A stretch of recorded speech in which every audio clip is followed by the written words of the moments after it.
Welcome to the studio. Lovely you. to have you here.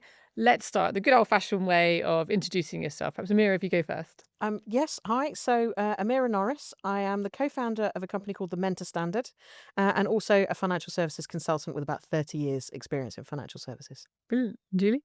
Um, I'm Julie Goddard. I'm a business psychologist. I specialise in leadership and high stakes environments. So, how pressure affects us, really. All right, let's battle straight into that one then. What's a high-stakes environment? My segue there. High stakes environment is one in which you're under pressure consistently, and that pressure never really lets up. So there's constant pressure, there's high visibility and accountability. And usually you're talking about an industry that's externally regulated. So your decisions carry a great weight, not in terms of the stakeholders, but also ones that are overlooked by a regulator. So that has direct links then with financial services. Absolutely. Yeah. What do you see? I think we clocked up something like 21 different new pieces of legislation that have come in for financial services in the last 14 years with it. Lots of transformation, lots of tech change, lots of accountability. We're looking after the nation's money. So you don't get more high pressured and high stakes than that, really, sometimes. Very good. So as a behavioural psychologist, can you talk a bit about sort of how important to understand that framework and the leadership and the... I think we don't talk enough about clarity and the role of clarity. We talk a lot about decision making, the importance of making decisions, but really how we gain clarity is really important in that process. It's when we lose sight of what matters. Sometimes that might be our values. Sometimes it might be the goals that are important for the business, the strategy track that we're taking. But often when people stall, that's what's missing, is that clarity on what's important, what can I focus on now, and avoiding, if we can, when we're under pressure, we have this need for certainty. So very often we can find ourselves in meetings and there'll be somebody at the back, and it's not always the loudest voice in the room, but there'll be somebody that comes up with something that may well work, sounds very plausible, and suddenly we lock that in for the answer. And the reason we lock that in for our decision outcome is because we want to move away from that uncomfortableness that we feel when we're in uncertainty. If we think about the changes that Amira's just mentioned there about within the industry, but not just that, how uncertain the world is, because we're humans, so we're not just turning up to work in a bubble. Yeah, and the level of uncertainty's gone up quite a lot, hasn't it, in recent years? Our life going on, family going on, we've got all of that. Operating in a world where there's so much uncertainty, I'm going to use the word unprecedented, and I was going to try not to, but honestly, the pressure that's banked up at the moment for everybody, and then you have businesses that are trying to operate in that. So there's a whole heap of uncertainty and pressure going on, and so without even realizing it, that's going to impact how we make a decision, how quickly we make decisions. And it really does distort the behaviours that we think are guiding us. Does that resonate with what you see with your clients? Yeah, absolutely. It's a lot in the client environment, but also with new leaders that are coming in to the workforce now who have been very good practitioners. They're entering that leadership phase for the first time. They're starting to manage people. It's that fear of making the wrong decision, making the wrong call, and how you empower and enable people to work in this uncertain environment. And I'm going to go a little off piece, but has it changed at all post-COVID? Was this just a sort of a constant in all that uncertainty? I think we haven't ever got over that. We just assume that that's gone. But the pressure that put on families, on businesses, on society, and we sort of came out the other end of it and thought, okay, well, a job done, off we go then.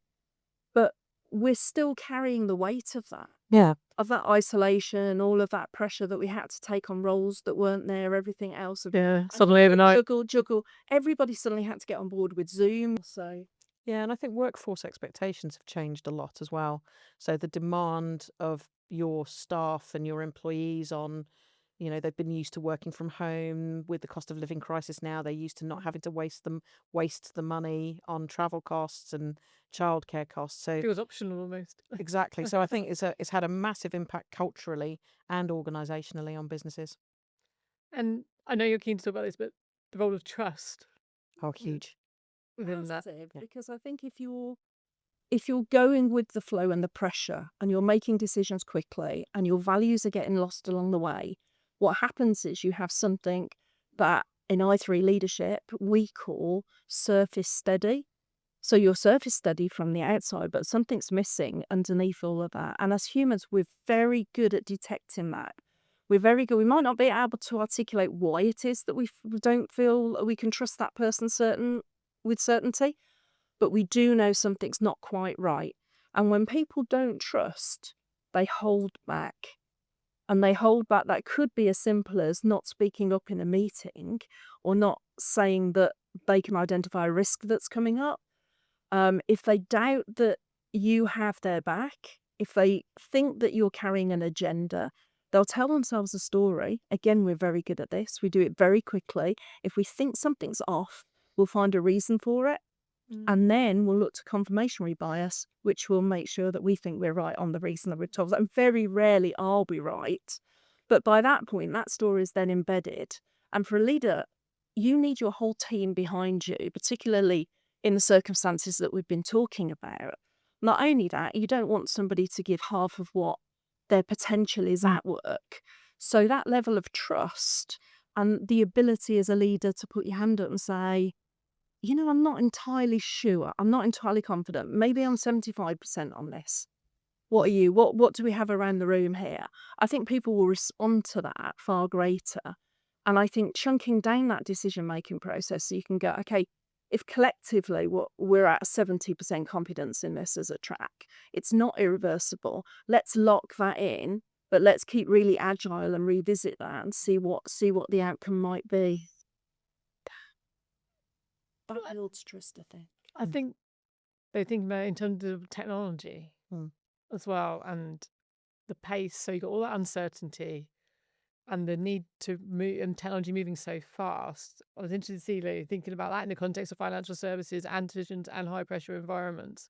What are your observations about what would the leaders do when faced with some quite big transformation, but also some really opportunities just for employees to improve their working life? Well, that's the importance of trust, really, isn't it? So when you're coming into technology-driven organisations and you're looking for efficiencies, you're wanting to bring more technology in.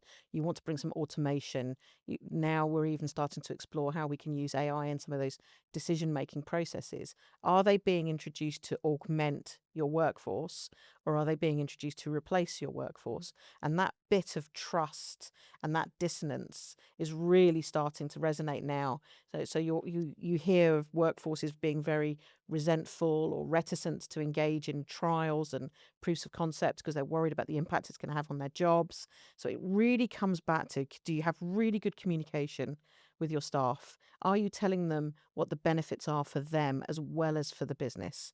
Are you engaging with them so that they do have the trust in you that you're on the journey with them, and they've got a part to play in that for you as well?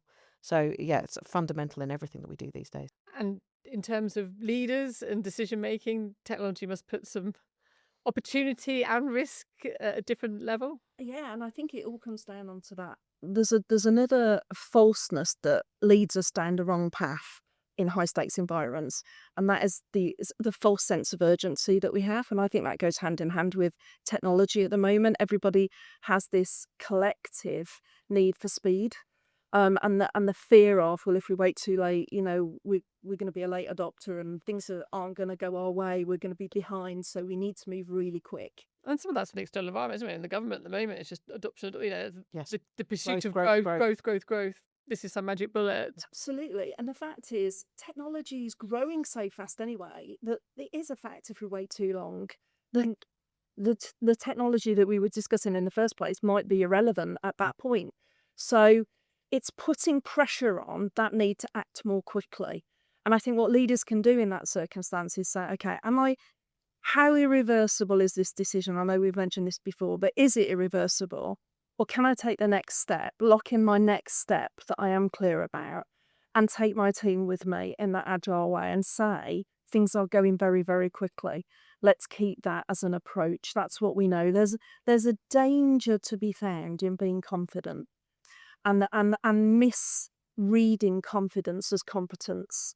And that gets dialed up in these situations as well. So firstly, if you don't feel confident, don't wait for confidence to come, because actually confidence arrives later. And it doesn't seem logical to us that that's the case. What we need is clarity. We need to be clear on the action that we need to take. We need to remain agile. We need to know the success criteria that we want as a result of having made that decision. We want to do all of that with a framework that says to our staff and our employees, this is the way that we work. And then we need to evaluate. Only if something's irreversible do we need to take a little bit more time. And then we need to look to the experts and we need to open up the options that we have to us, really. So I think be clear about whether or not that need for speed that we feel, let's be clear about whether or not that's real or whether it's coming from a sense of panic. Is it coming from oh, look, this is splashy and sexy and shiny over there and we should all adopt that? Really? Is it going to take us in a direction we want? Is it going to put the consumer at the heart of what we do? And is it going to make a difference in alignment with our company's goals and strategy? We also hear a lot now, this done is better than perfect, in this striving to move forward. But actually, if you focus too much on that, sometimes the done aspect becomes more and more diluted. So you're looking for what's the MVP? What's the minimum that we can get away with to call this done? So you start to lose some of that power and some of that efficiency from being more agile. It's almost the reverse of agility. Yeah, because I mean, the sort of entrepreneurial thing at the moment is you build the smallest you can, test, pivot. But try and complete, it's that definition of what done is. And then how do you build that forward motion so that you are improving, enhancing, not doing an MVP, going off and working on the next thing and never going back to improve the MVP that you've just finished. So there's a lot in that. And of course, all of this is happening in a regulated, compliant setting. So how can you test and make sure that that's still within the what you're allowed to do? And I guess judgment. I mean, compliance is very binary, don't we? Yes, no, but there's judgment within that. So there's another complex factor. So the beautiful thing about financial services is we are a principles-based regulator. So there's a lot of guidance, but no set instructions and boundaries. Thou shalt not, unless it comes to thou shalt not rip off a customer. Those are the binaries. But what they've really created an environment of is that you can innovate, you can test. So they've launched a couple of really cool sandboxes within the FCA at the moment where you can go and test some AI, you can go and test some of your new propositions and proposals. Finding going that out safe with it. space. Exactly. Governance. It goes back to Julie's point. As long as you've got yourself protected with the governance and the frameworks that sit around it, you can innovate as much as you want within that, but it's your guiding principles.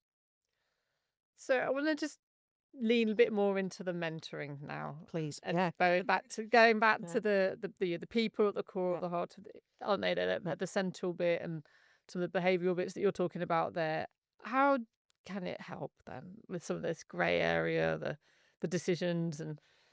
I think you just started talking about safe space. It's so one of the things we really notice now is you're left to your own devices quite a lot.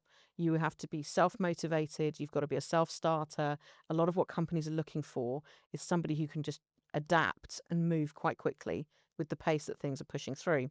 But with that, you're creating these vacuums where people are craving a direction and give me an opinion. How would I approach this? How would I do that? And in a managerial context, your manager is just there to try and help you get the job done.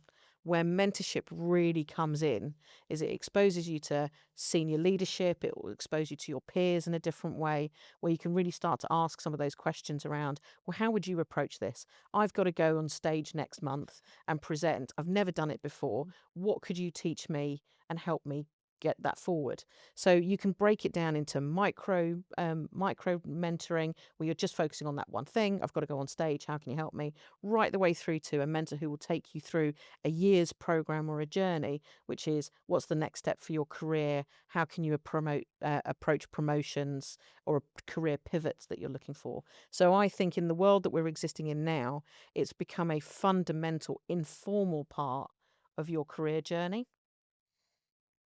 Get the right person. I actually don't talk about this enough, and one of the things that really gets under my skin, if you like, is people that will wear mentorship as a badge and happily say, I'm a mentor, I've been a mentor for years, as if that suddenly roll the red carpet out. Isn't this person wonderful? I don't know. Are you? I don't know. How do you treat your mentee? What are your values? What does being a mentor mean to you? Do you approach it? So if you're looking for a mentor to give you that, in another way of looking at it, we've spoken a lot about uncertainty at the moment. If you find the right mentor, and Amira's found spoke about micro mentoring as a way in, which is brilliant because we're all incredibly busy. But if you're very articulate about your ask and you make it a short, limited amount of time. Yeah, because I've not heard that phrase before, actually, micro mentoring, but more. Very rarely will people decline that, because. But will you be my mentor? It feels like a. Oh, I don't know. And also, it feels like asking for help, and people don't like doing that. But actually, the research shows us the exact opposite is true. That people love to help. If you think back to times when somebody has said, complimented you on your professionalism or asked for assistance, actually it's a big buzz.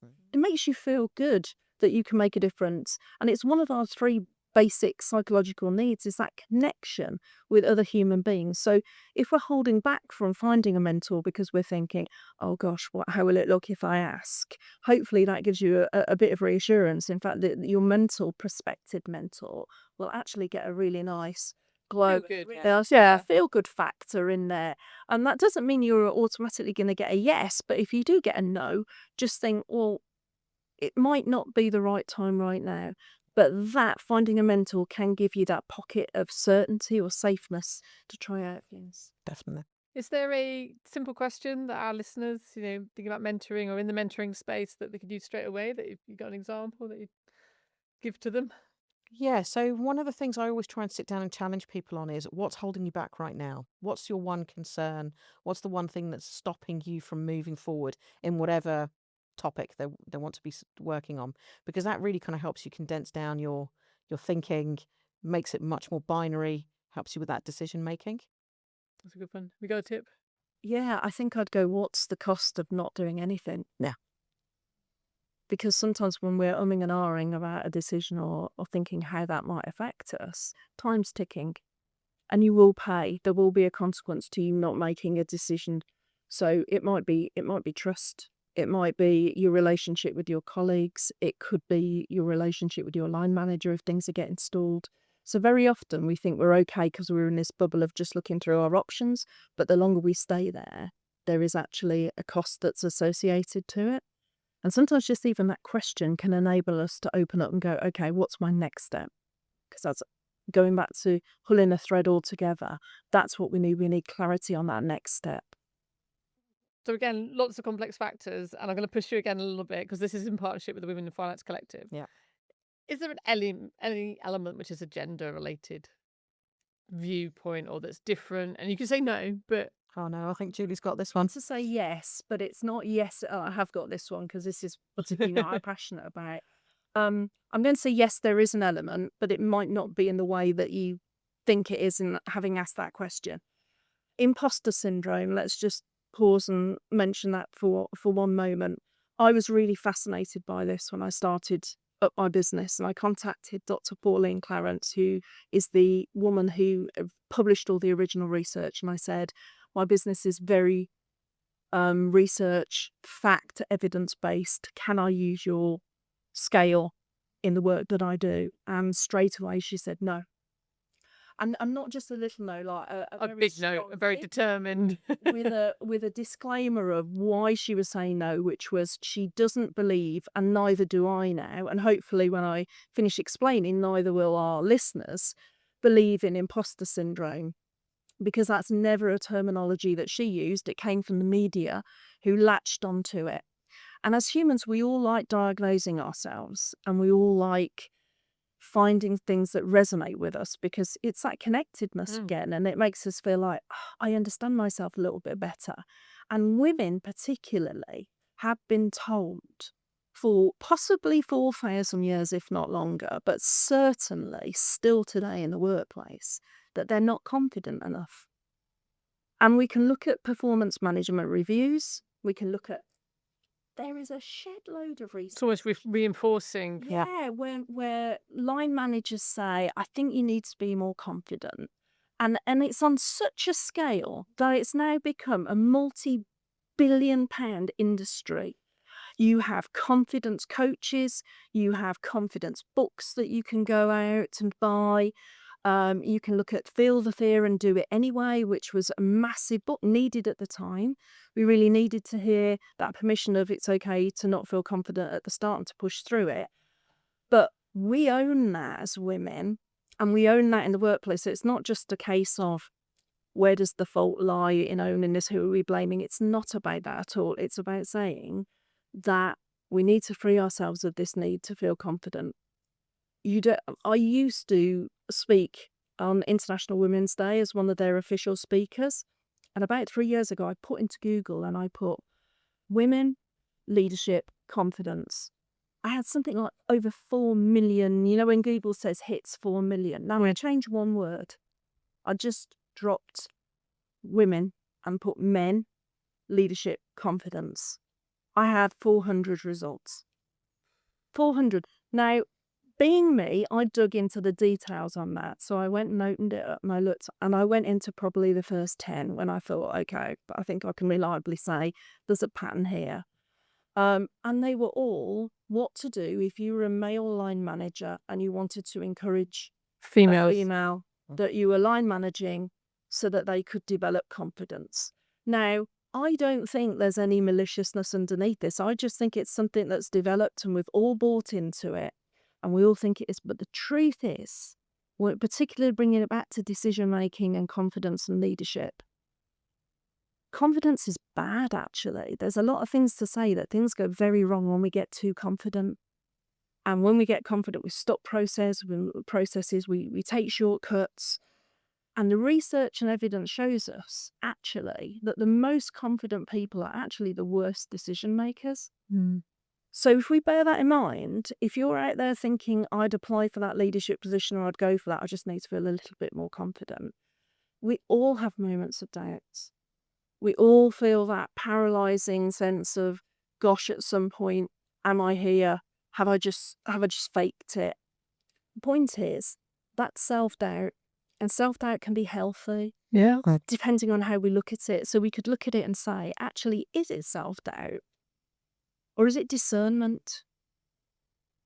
So I do think these things creep in, but possibly not in a way, as I said at the beginning, that we might have expected. And I'm incredibly passionate as somebody who once thought imposter syndrome was like the answer, and we just needed to understand this. And then it's not. It's actually a marketing campaign. Yeah, it really is. Feels like it. Clarity is the answer. Next step. What's next one brave thing that you can do, and then do it? Well, thank you so much. It's been an Thank you for absolute having us. pleasure talking to you today, and hopefully we can keep the conversation going another time. Thank Looking you. forward to it. Nice to meet you. Thank you.